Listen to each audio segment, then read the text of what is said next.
Just Mining, le partenaire des professionnels et particuliers pour réussir vos investissements crypto présente Sud Radio Parlons Crypto, Thibaut Boutroux, Stéphane Moller. Et bonjour à tous, bonjour Thibaut, bienvenue à l'antenne de Sud Radio, vous écoutez Parlons Crypto. Aujourd'hui, nous évoquons l'identité décentralisée. C'est ça Stéphane, aujourd'hui on va parler DID, Decentralized Identity, donc l'identité décentralisée comme tu viens de le dire. Un sujet hyper intéressant, assez méconnu et pourtant hyper indispensable en fait au bon développement de l'écosystème crypto. Et oui, chaque semaine, Thibaut Boutroux et moi-même sommes heureux de vous accueillir ici à l'antenne de Sud Radio pour partager avec vous notre passion des cryptos. Vous avez entendu parler du Bitcoin, de l'Ethereum, de l'émergence des cryptos. Vous avez envie de comprendre cet univers qui s'offre à nous. Alors décryptons pas à pas au fil de nos émissions cet univers passionnant. Thibaut, vous êtes associé fondateur au sein de la société Just Mining. C'est ça, Stéphane, on peut te retrouver tous les soirs de la semaine à 19h20 pour l'émission Conseil de famille sur cette même antenne. Tu es associé au sein du cabinet de conseil en gestion de patrimoine via Wealth Management et on partage une passion commune pour l'univers des crypto-monnaies. Et oui, chaque semaine, nous emmenons chacun de nos auditeurs aux confins du Web 3.0 et nous tâchons de comprendre quels usages on peut faire de toutes ces cryptos, ces blockchains et en quoi tout ceci va changer notre monde.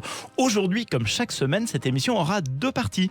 Tout d'abord, Thibaut et moi ferons le tour d'un concept que nous allons approfondir. Aujourd'hui, Thibaut, nous allons évoquer l'identité décentralisée et les nouveaux moyens que nous aurons pour nous identifier dans ce monde décentralisé. Et vous verrez, c'est passionnant. Et pour mettre en lumière cet usage, nous allons recevoir Florian Le Goff, CEO de cette société qui s'appelle Synapse. C'est ça. Alors on le rappelle, comme chaque semaine, l'objectif de l'émission, c'est pas de délivrer des conseils en investissement. On s'intéresse un petit peu plus aux fondamentaux. On essaye à travers des porteurs de projets, à travers des applications, à travers des usages, de vous faire découvrir un petit peu plus dans le concret la blockchain, les crypto-monnaies, de vous faire comprendre comment et pourquoi ces technologies vont progressivement s'imposer dans votre quotidien et potentiellement changer le monde.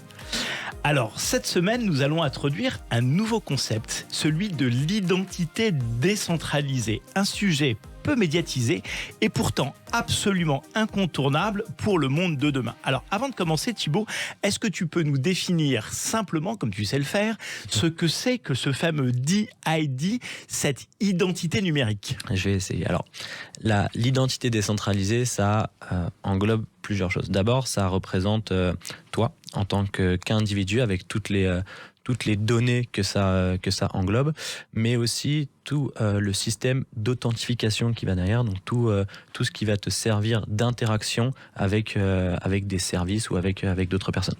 Oui, et tout ça organisé autour de la blockchain. Tout ça basé sur la blockchain. Alors, c'est de ça dont on parle aujourd'hui. Alors, explique-moi pourquoi est-ce que ça constitue un tel enjeu pour le monde de demain ? Alors, il y a plusieurs choses. La première grosse clé qui est à mon sens au cœur du débat, c'est que l'identité décentralisée va nous permettre à nous tous, en tant qu'individus, de reprendre un petit peu le contrôle sur nos données. Aujourd'hui, on est dans un monde qui est modélisé autour d'Internet, autour des GAFA, et nos informations circulent sans qu'on en ait le contrôle et ni même parfois conscience. Avec l'identité décentralisée, on va pouvoir un petit peu se réapproprier toutes ces datas-là et savoir où je les communique, à qui, et ne communiquer uniquement ce qui est nécessaire, pas plus. Bon, ça, je sens que ça va être absolument passionnant. Alors, c'est marrant, ça me fait penser à notre émission sur la finance décentralisée. Et si l'on veut simplifier, elle permet finalement à tout le monde d'avoir le contrôle de son argent. Donc là, en fait, c'est le pendant de ça. Ça permet à chacun d'entre nous d'avoir le contrôle de notre identité numérique. Ouais, on peut faire ce rapprochement-là, ouais. Donc, ok, pour moi c'est très clair et pour nos auditeurs probablement encore un tout petit peu flou ou abstrait, mais justement on va revenir sur ces différents éléments dans la deuxième partie de notre émission. Et juste là maintenant, est-ce que tu aurais des exemples concrets qui peuvent permettre d'illustrer l'intérêt de cette identité décentralisée ? Ouais, on va essayer de vulgariser un petit peu plus ça avec des exemples concrets. Un qui va parler un petit peu à tout le monde. Aujourd'hui, ça a déjà dû t'arriver, tu te balades sur Internet, tu vas sur un site et tu dois créer un compte sur ce site. Et au moment de créer un compte, on va te dire, au lieu de créer un compte et de donner toutes les infos, tu peux simplement te faire créer un compte ou se connecter avec Facebook, se connecter avec Google. C'est juste un petit bouton. Toi, tu te dis, c'est génial, ça me fait gagner beaucoup de temps, c'est plus fluide dans mon expérience utilisateur, et en plus, j'ai même pas besoin de me souvenir d'un mot de passe, etc. Nickel.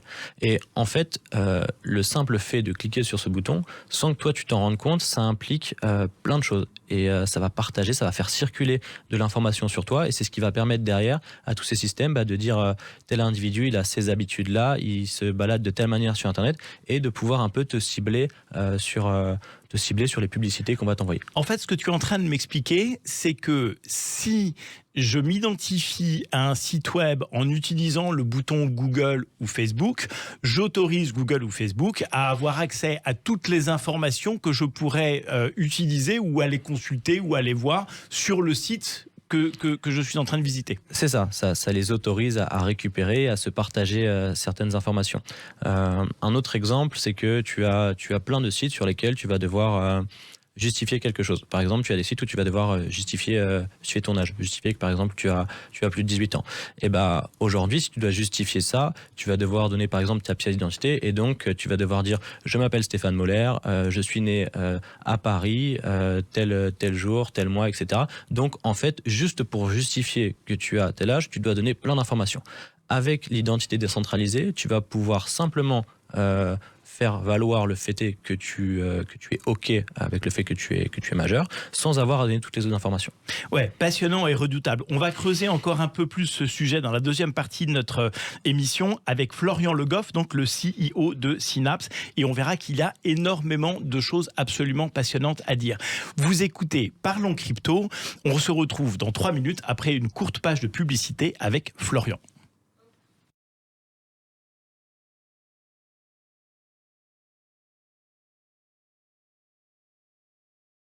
Just Mining, le partenaire des professionnels et particuliers pour réussir vos investissements crypto, présente Sud Radio Parlons Crypto, Thibaut Boutroux, Stéphane Moller. Aujourd'hui, nous parlons de l'identité décentralisée, cette nouvelle méthode d'authentification via la blockchain qui pourrait bien changer nos habitudes. Nous sommes en compagnie toujours de Thibaut Boutroux, mon acolyte chaque semaine, mais aussi avec notre invité de la semaine, Florian Le Goff, CEO de Synapse. Donc, blockchain, Bitcoin, mining, finance décentralisée, métaverse et aujourd'hui, DID, identité décentralisée. Ce sont chacune de ces applications que nous allons découvrir au cours de nos émissions. Aujourd'hui, donc, nous recevons Florian Le Goff, CEO de Synapse, une société française qui développe des outils ayant vocation à permettre l'adoption de l'identité décentralisée. Alors, pour nos auditeurs qui viennent de nous rejoindre, Hugo, est-ce que tu peux rapidement nous donner la définition de ce qu'est l'identité décentralisée ? Oui, déjà bonjour à tous. Peut-être avant de... Moi, je préfère donner un exemple concret pour que les gens s'imaginent ça un peu mieux. En fait, aujourd'hui, on a tous un portefeuille dans notre poche et on va mettre des documents à l'intérieur de ce portefeuille. Et ce portefeuille nous appartient pleinement. Personne ne sait finalement ce que moi j'ai mis dans mon portefeuille. J'imagine que vous en avez un dans votre poche. Je n'ai aucune idée de ce qu'il y a dedans. Le problème avec Internet, c'est que finalement ce portefeuille aujourd'hui, globalement, il appartient à Facebook, il appartient à Google, et tout ce que moi je vais mettre en données à l'intérieur, ils y ont accès. Et nous, finalement, ce qu'on veut faire avec l'identité décentralisée, c'est de dire, non, ce portefeuille sur Internet, il est à moi et il n'y a que moi qui détient les données qui sont dedans. Et je vais choisir des données une par une que je veux montrer, partager avec des tiers. Donc c'est un concept relativement nouveau, mais je crois que chez Synapse, ça fait de très nombreuses années que vous travaillez sur ce concept. Concrètement, ça ressemble à quoi de travailler chez Synapse ? Alors nous on a complètement commencé comme un KYC provider assez traditionnel. On reviendra probablement sur KYC. KYC provider. Typiquement sur une plateforme comme Just Mining, il est important de savoir qui s'inscrit sur cette plateforme avant de pouvoir lui donner accès, que cette personne puisse investir. Comme quand vous allez ouvrir un compte en banque, votre banquier va vous demander un passeport. En général, il va faire une photocopie un peu sur le côté et il revient. Et en fait, avec cette photocopie, lui, il va s'assurer que vous avez bien le droit d'ouvrir un compte. Donc nous, on a commencé à faire ça pour le milieu de la crypto-monnaie. On travaille avec plusieurs plateformes, dont Just Mining. Et tout ce qu'on a voulu faire en fait dans ce milieu. Enfin, moi, j'aime bien prendre cet exemple qu'en fait, ce milieu, c'est comme si sur chaque plateforme, avant d'y avoir accès, vous devez passer par l'aéroport, la sécurité à l'aéroport. C'est un bon exemple, ça peut être très long et très complexe. C'est très long et très pénible. Nous, notre point de vue, c'est de dire, finalement, ce passage à l'aéroport est nécessaire, faisons-le, mais je le fais une fois et derrière, je vais avoir accès à tout un écosystème plutôt que de devoir en fait me refaire ce parcours pénible à chaque fois que je veux accéder à une plateforme. Ouais, en fait, si j'ai une correspondance, je suis pas obligé de remontrer mon passeport. Ouais, c'est ça. Ouais. C'est ça. Et ouais, et effectivement, ça s'implique parce que on a l'impression que l'univers de la crypto et de la blockchain, c'est un peu parfois le Far West où tout le monde est anonyme. En réalité, aujourd'hui, les plateformes, du moins les plateformes centralisées, sont soumises à un certain nombre d'exigences et d'obligations, comme nous chez Just Mining et comme beaucoup d'autres. Et donc, on a besoin de respecter certaines normes, de collecter certaines informations. Et là, du coup, on a besoin de solutions tiers qui respectent ces normes, dont ce que vous faisiez, Synapse, quoi. Alors, on évoquait tout à l'heure certaines références de l'écosystème de crypto. C'est qui vos clients aujourd'hui ?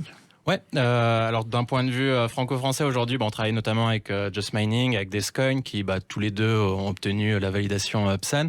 On travaille aussi avec iExec, French ICO sur l'aspect plus levée de fonds labellisé AMF. Sur le plan international, on travaille notamment avec Terra. Donc là, on les a aidés notamment à lever $1 milliard récemment. On travaille aussi avec Polygon, Moonbeam. On travaille avec Jump Trading, qui est une des boîtes les plus régulées dans l'écosystème crypto. C'est une grosse boîte de trading d'un peu plus de 800 personnes qui a un très très gros desk et qui travaille avec énormément d'acteurs, avec plusieurs milliards en actifs. Ouais. Et c'est quoi votre business model ? Ouais, nous en fait on va facturer nos clients, donc c'est toujours gratuit pour l'utilisateur. Il n'y a aucune raison qu'un utilisateur paye pour la compliance d'une entreprise. L'entreprise, elle, à chaque fois qu'un utilisateur va venir, elle va faire sa vérification. Nous on va facturer finalement un petit fee à chaque fois, quoi. Donc le premier boulot de Synapse, si je comprends bien, ça a été l'élaboration de ces KYC, donc ces fameux documents que l'on rentre à l'entrée de que l'on saisit à l'entrée de ces sites web. Ouais. Hein, c'est le fameux Know Your Customer, KYC. Aujourd'hui, vous lancez Anima. Qu'est-ce que c'est que Anima ? C'est l'étape 2, c'est le Synapse 2.0 ? Ouais, en fait, on sépare vraiment les deux, où Synapse, effectivement, fait du KYC. Donc ça, c'est la boîte, on va dire, traditionnelle qui peut travailler avec des banques, on a Xerox, par exemple, en client. Et après, on lance Anima en tant que protocole par-dessus. Et en fait, cette idée de protocole, c'est de pouvoir respecter la privacy des utilisateurs. On a deux grands use cases, on va dire, avec lesquels on va commencer. Typiquement, une plateforme comme Just Mining, mais Binance, FTX, enfin les grosses plateformes, elles ont des contraintes de KYC. Alors, tout ça, ce sont des plateformes d'échange ou de crypto-actifs. Ouais, hein, c'est des plateformes sur lesquelles on s'inscrit pour pouvoir acheter ou vendre ou placer des crypto-actifs. Pardon pour cette parenthèse. Ouais. Aucun problème. Et donc, du coup, là, on va être obligé finalement de partager notre document d'identité. Et donc là, on va devoir révéler complètement qui on est. Et après, en fait, il y a tout un pan aujourd'hui qui n'est pas encore vraiment exploré, où des applications décentralisées, elles pourraient finalement se contenter de savoir qu'un utilisateur n'est pas américain, qu'il n'est pas afghan, enfin qu'il ne fait pas partie de listes OFAC interdites au niveau international, ou que les États-Unis, parce que les États-Unis vont pas autoriser leurs citoyens à faire certaines actions. Donc finalement, moi, aujourd'hui, pour pouvoir accéder à ces services-là, je dois donner mon passeport. Là, avec Anima, l'idée, c'est que je peux révéler le fait que je ne suis pas américain. Je ne révèle pas que je suis français. Je révèle que je ne suis pas américain, que j'ai plus de 18 ans et que, d'un point de vue légal, sur les règles internationales d'anti-blanchiment, je suis complètement clean et que je n'ai rien à voir là-dedans. Alors, c'est absolument passionnant, en fait. Donc, l'idée, c'est d'avoir la parfaite maîtrise du degré d'information que l'on donne à sa contrepartie, qui va en fait juste me permettre d'autoriser d'avoir accès au site, sans pour autant lui dire qui je suis. Donc en fait, soyons très pragmatiques et ça va parler à tout le monde. Demain, je veux me connecter sur un site sur YouPorn. Je n'ai pas besoin de décliner mon identité, j'ai juste besoin de démontrer que j'ai plus de 18 ans. Tout à fait. J'hésitais à prendre cet exemple, mais c'est exactement ça. On a des députés aujourd'hui qui essayent de faire passer des lois sur le fait de s'identifier sur des sites pornographiques. On imagine mal un utilisateur se connecter avec France Connect sur un site porno. Finalement, on pourrait venir être cet intermédiaire, ce firewall quelque part, où on sait qu'il y a une identité qui a été vérifiée et on vient juste révéler que la personne a plus de 18 ans. Alors, c'est aussi passionnant parce que j'imagine que dans un univers virtuel, par exemple dans des métavers, etc., ça va me permettre de projeter, de définir à l'avance quelles informations ou quelle image je veux projeter de moi-même. En fait, j'ai une cartographie d'informations et à chaque fois que je suis en interaction avec un tiers, avec un site web ou avec quelqu'un qui est en face de moi, etc., je peux dans cette matrice, dans cette cartographie d'informations, choisir de façon très spécifique quelles informations je veux partager avec la personne que j'ai en face de moi et quelles informations je ne veux surtout pas partager avec la personne que j'ai en face de moi. C'est exactement ça. Je vais vous envoyer pitcher mes investisseurs parce que c'est parfait. En fait, si on demande la définition de l'identité à 50 experts, on va avoir une trentaine de définitions différentes. Pour nous, finalement, l'identité, ça va être ça. C'est tous les éléments qui vont définir qui on est. Ça peut être dans un métavers une certaine donnée, dans un autre quelque chose d'autre. Mais en fait, il faut que tous ces points de data finalement soient reliés à une identité qui, elle, est unique. Et après, moi, en tant qu'utilisateur, j'ai le choix de pouvoir partager une bribe d'informations et de garder tout le reste privé. Alors moi, j'ai une question préalable. Mais qu'est-ce qui, moi, physiquement, me relie à mon identité numérique ? Alors, c'est une grosse problématique aujourd'hui. Ça passe forcément par une vérification de passeport. Et donc c'est là où Synapse rentre en jeu finalement, c'est que nous on a développé cette expertise pour pouvoir vérifier des documents. Sur le long terme, là on parle peut-être à 5 ans si on projette, on peut imaginer que finalement un France Connect vient détruire le métier de Synapse. France Connect viendrait valider que l'État reconnaît que c'est bien mon identité. Et en fait, Anima serait une sorte de firewall, de protection pour que vous soyez sûr que l'État ne sache pas en temps réel avec qui vous êtes en train de partager vos données. C'est pas l'Estonie qui est cette incroyable pays aussi avancé en matière d'identité numérique ? Alors, il y a l'Estonie, il y a Singapour. Et là, typiquement, l'exemple que je citais, en fait, moi, j'ai été à Singapour. Ils ont ce qu'on appelle le SingPass. Là-bas, ils se disent tous entre eux, ne l'utilise pas parce que le gouvernement va savoir instantanément là où tu viens de partager. Parce que ce n'est pas décentralisé. Exactement. En fait, nous, on vient rajouter ce layer qui vient obfusquer, qui vient masquer finalement ce que l'utilisateur fait. Donc le gouvernement viendrait valider une identité, nous on vient masquer après ce que lui décide d'en faire. Ouais, et ce sur quoi je voulais rebondir, c'est que aujourd'hui c'est une problématique qui paraît un peu abstraite pour beaucoup de gens. C'est beaucoup plus parlant pour nous qui sommes acteurs de la crypto parce que les premières applications, elles se trouvent dans notamment la finance décentralisée et toutes les problématiques qu'on retrouve dans cet écosystème-là. Mais il faut avoir en tête que cet écosystème-là, il est grandissant et que il est assez facile d'imaginer que dans quelques années, tout le monde sera plus familier avec la crypto ou avec justement l'élaboration des métaverses et du Web3 de manière plus générale. On doit se familiariser avec ces outils et finalement on les utilisera de manière naturelle et c'est une suite logique en fait sur la reprise de nos libertés, si on peut dire. Florent, quel est ton parcours ? Comment est-ce que tu en es arrivé à concevoir ces outils d'identification ? Alors, moi j'ai créé ma première entreprise sous forme d'association. J'avais 16 ans, mes parents ont dû m'émanciper pour que je puisse le faire. Donc je pense que j'ai toujours eu un peu cette fibre-là. Après, j'ai fait une école de commerce. J'ai créé des premières boîtes où j'ai fait à peu près toutes les erreurs qu'on peut faire pour apprendre.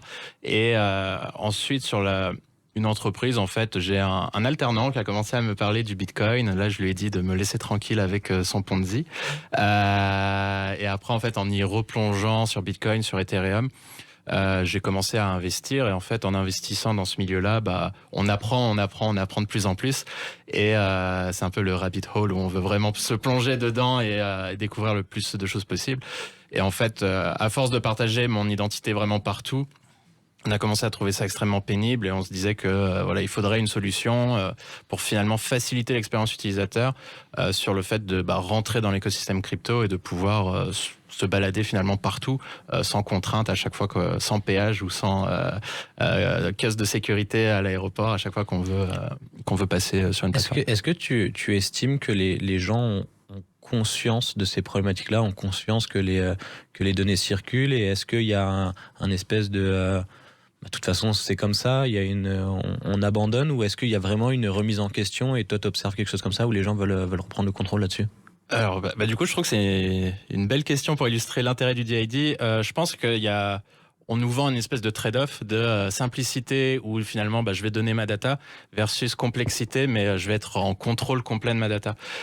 Nous, le système qu'on met en avant, une fois que pour décentraliser ton identité, c'est 3 clics supplémentaires comparé à à une vérification normale. Et après, le fait de réutiliser tes informations, c'est 2 clics plutôt que de refaire tout le process. Donc du coup, on se retrouve dans une situation où l'utilisateur a un gain d'expérience utilisateur qui est énorme et en plus, on vient lui donner de la privacy. Donc on n'est pas là pour... moi, je suis pas là à essayer de convaincre les gens que la privacy est important pour eux. Je suis déjà en train de leur dire, en fait, facilitez-vous la vie. Et by the way, on est hyper privacy focus et c'est mieux pour vous. Et c'est encore mieux pour vous. En fait, c'est un tout petit peu d'investissement de temps au départ. Après, t'en gagnes beaucoup et au final, sans que tu t'en rendes compte, tu protèges tes informations. Ouais, tout à fait. Oui, et puis ces datas, elles ont une valeur considérable pour les gens qui les utilisent. Et donc, on peut imaginer que si je recentralise mes informations, cette valeur, c'est moi qui la conserve. C'est-à-dire qu'un jour, je peux décider si moi j'ai envie de vendre cette data, de la donner en accès à des tiers ou pas. Mais c'est moi qui décide de la monétiser ou pas. Et d'ailleurs, on peut parfaitement imaginer, et c'est parfait, et c'est passionnant, que cette data, je puisse la monétiser tout en restant anonyme. C'est-à-dire, ce qui intéresse l'utilisateur de la data, c'est mon profil, c'est mon comportement. Mais il n'a pas forcément besoin d'aller le relier à mon identité dans le monde réel. Et c'est là où les solutions de DID sont profondément intéressantes.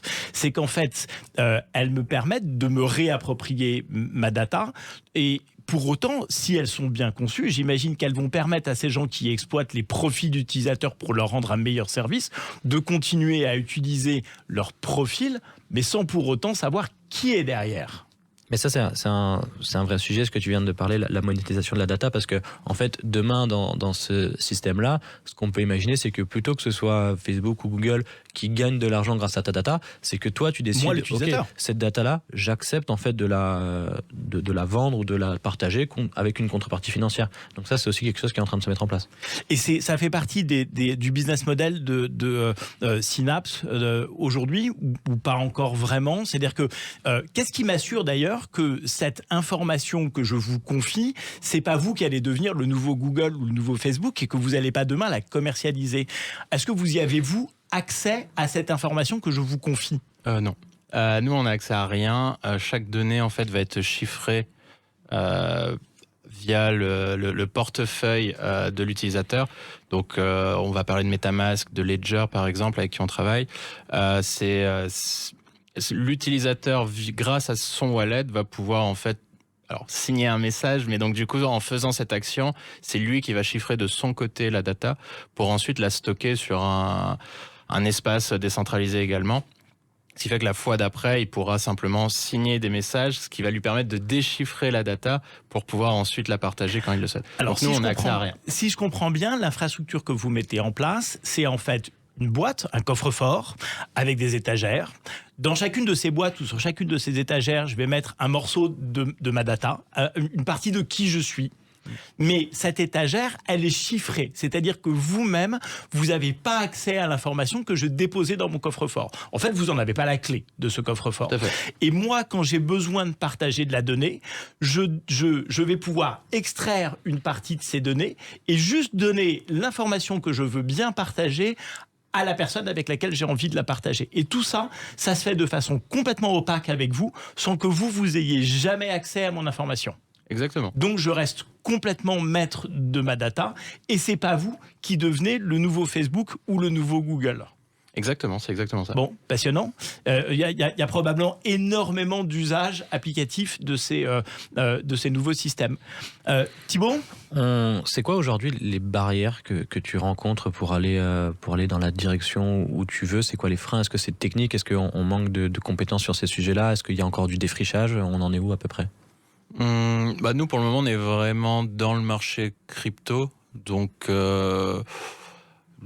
le marché crypto a des vagues, on va dire, avec des hausses et des baisses. Donc, on est un peu contraint par ça. Là, on a eu une période hyper excitante depuis un an.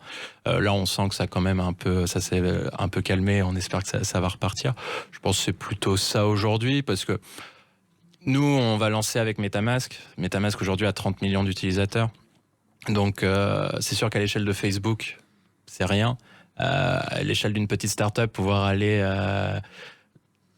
parler avec 30 millions de personnes aujourd'hui, c'est déjà suffisant en fait pour avoir une boîte qui permette de développer et de pouvoir arriver après à des sujets mainstream. Donc, j'ai pas de point de blocage particulier. Là, j'ai l'impression qu'on n'a plus qu'à dérouler parce qu'on a déjà bien travaillé. Et s'il n'y a pas de point de blocage, ton sentiment aujourd'hui, c'est que ton accès au marché, il se fait par la simplification du process ou par la volonté de chacun d'entre nous de conserver nos données ? C'est quoi ton axe de développement ou de communication, par exemple, demain ? Moi, c'est vraiment la simplicité. La simplicité, en fait, elle se retrouve sur 3 niveaux. En fait, c'est un des use cases, des cas d'usage qu'apporte la blockchain, on va dire, qui est assez évident. C'est vous, en tant qu'utilisateur, vous décentralisez votre identité, ça devient plus simple pour vous. Mais il faut aussi le voir, en fait, du côté de l'entreprise. Quand une entreprise met cette vérification, en fait, à cette étape-là, elle va perdre beaucoup de gens. Donc, le coût d'acquisition d'un utilisateur, en fait, devient beaucoup plus important à cause d'une contrainte légale. Évidemment que les entreprises veulent bien faire, mais ça reste une contrainte qui leur fait perdre de l'argent. Si on arrive avec une identité qui a déjà été vérifiée au préalable, le taux de conversion pour une entreprise, ce qui est quand même un sujet assez important, est forcément beaucoup plus élevé.